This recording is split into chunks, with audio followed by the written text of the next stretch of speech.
Hey boys and girls, this is Ken from Vanderwan Gardens with an update on the aquaponic system. So I just vacuumed out both tanks. So this is the main tank where the older fish are. And you can barely see what's going on. Here, let me put this down and in to cause a little bit less. So you see we got some biggies in there. We got the goldfish. There's a white tilapia that hangs out always here by this flower pot. So I think he's the owner of that flower pot. There's another flower pot back there. And I think that I don't keep this tank warm enough for breeding. So what I do is I fill this thing up to 175. And then I, they don't need to be at 200 gallons. Not just yet. There's only actually 14 tilapia in here, and then 5 comets. And so I just vacuumed out the bottom, and I cleaned out the filter. I do my vacuuming with a combination of that biggie right there, and then this plastic tube right here. I just use a siphon going down into my sump pump pit. My auto feeder's going good.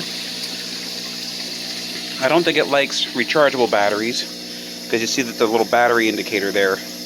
I just charged rechargeables and put them in there the other day, and it's still showing as, oh, we've reached 175. So I think it's time for me to go on over here and turn off my house.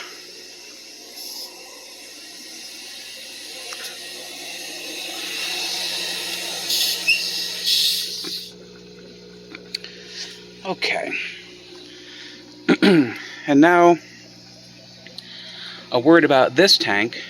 So this is the tank that Betty, the tilapia, was in. She had babies in her mouth, and she spit out about 50 eggs, little baby tilapia, and now look at them now. So when was that? About a month ago.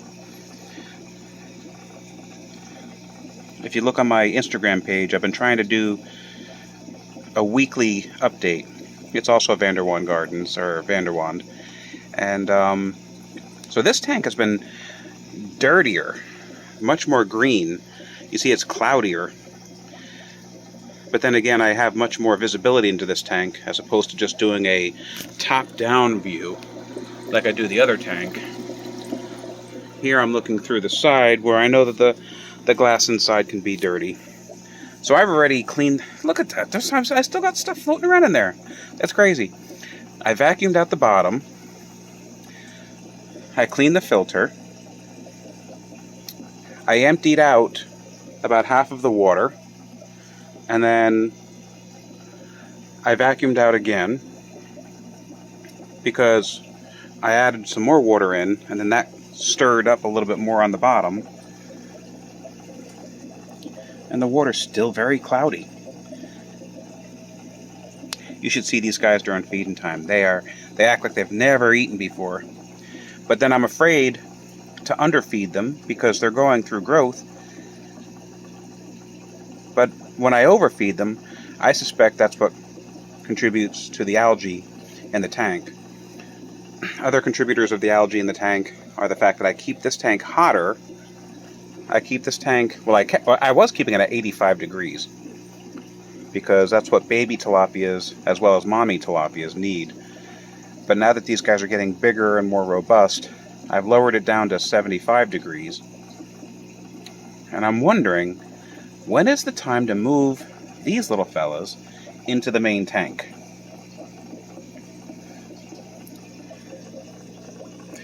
Vexing to me is the fact that I had this giant filter. This is the same filter I have in the 175 gallon water over there.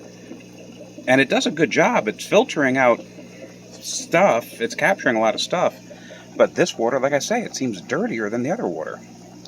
So, I mean, this tank here I was going to move the babies in here, and I was going to see about breeding mommy tilapia in here again, but I think 50 plus 14 is plenty of tilapia right now.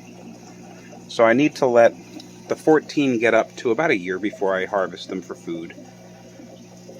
And I think if I breed tilapia every 6 months, that'll keep me in plenty of tilapia to eat while keeping enough tilapia to cycle my tank. So let's go back over here and see what I got growing. See, their water goes up that pipe and goes back there through the forest of the beets. But the funny thing about the beets, while the greenery is growing beautiful, I don't actually have any beets in here, so I think I'm going to move these outside because it's finally warm enough for me to have beets. I wonder what these beets are going to do once I get them outside. Back there I've got some cherry tomatoes that I grew up from seed. I put 2 plants in here, so I'm going to grow them up, the strings, like I did the sugar snap peas there. I planted more sugar snap peas, but they don't seem to be wanting to grow. And this is so disturbing. This is that a jalapeno? No, that's a bishop's crown pepper. You see what I got all over these? I got fungus gnats all over my leaves here. So while I've got sticky traps here, and all through here, I don't dare put any kind of pesticides in here, obviously, because I got fish living down there. Another fun thing I got going on here is I got a pineapple that we ate the pineapple, and I rooted it for a little while, and it looks like I got some green leaves, so I can't wait to see if I actually get a pineapple growing in here. This is the Thai Dragon, Kang Star Lemon Starburst. This one here is a Datil Pepper.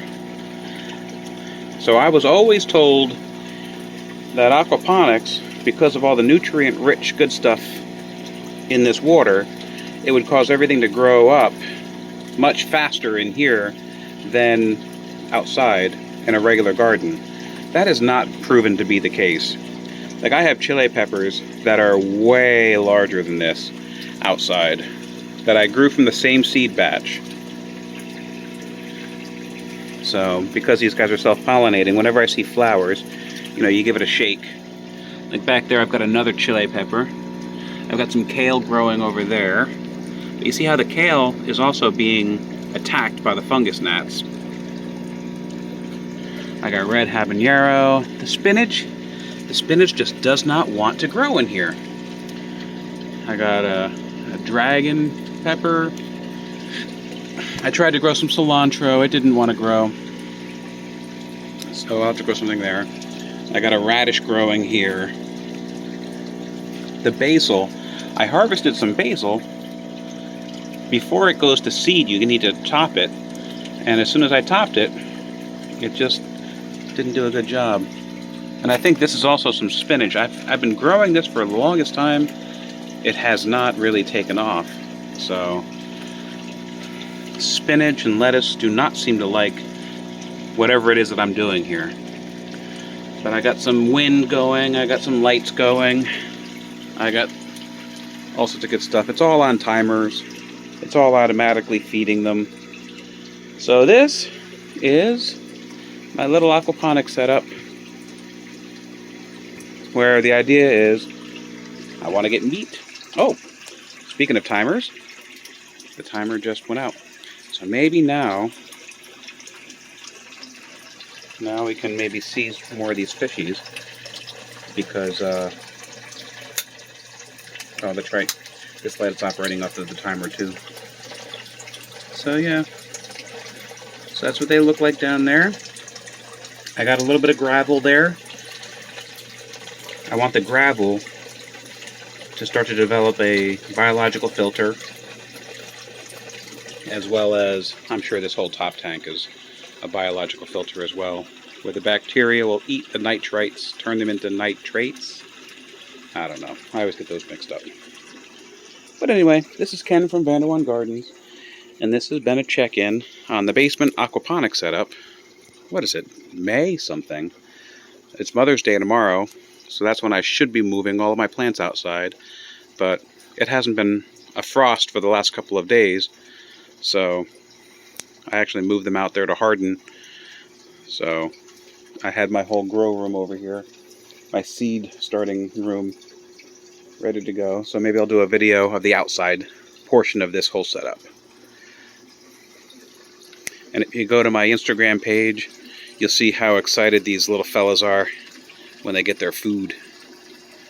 So thanks, like and subscribe, you know the stuff.